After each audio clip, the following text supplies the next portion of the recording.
Omuntu wabanga talina magezi kye tuyita wisdom omusajja oyo bw'omulaba nze ndowooza Katonda yabirevealinga kubanga toyinza kubanga ng'oli liida moreover liida mu magye agakuuma eggwanga lyo ng'oyogera ebintu ng'ebyo byayogera bitali mu magezi bitali mu ki naye kakati oyo nze simunenya kubanga bw'obanga obwongo bwo tebukola bwe butyo naye ogwo pulezidenti n'akukwata n'akubwa akamanda bw'amagye n'obwokuyogera ebyo byonna ebiswaza eggwanga lyonna byonna biki takujjako how ne paramenti eyo gy'oraba bonna temuli kubanga kati paramenti ayina olusa okuyita pulezidenti ne bamugamba nti oyo omusajja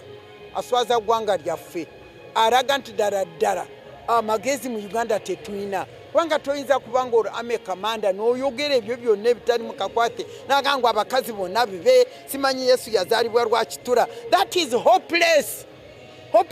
And how can you as a head of state and the whole government leave that man who is the army commander of the nation? What image do we have?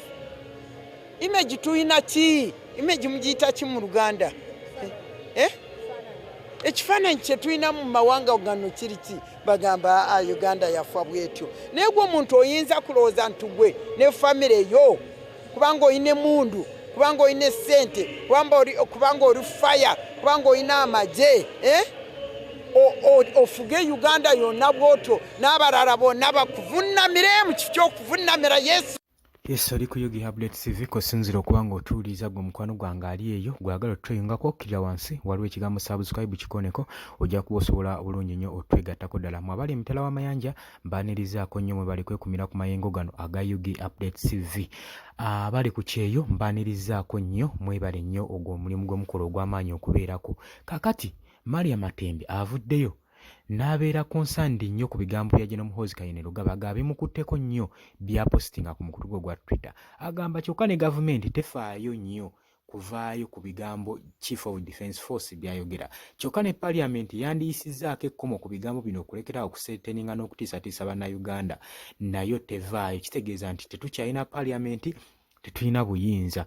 obuyinza bwasigala mu famire gwe mukwano gwange ali eyampuliriza kubanga singa obuyinza bubadde buvunaana buli munnayuganda General Muhoozi Kayini Lugaba ku bigambo byayogera n'okutiisatiisa yandibadde yakwatibwa dda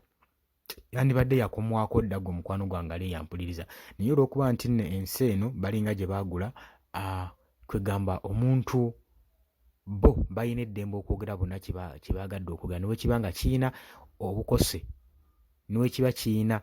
kikigenda okukosa eggwanga gwe mukwano gwange ali eyampuliriza yabadde Miriam Matembe.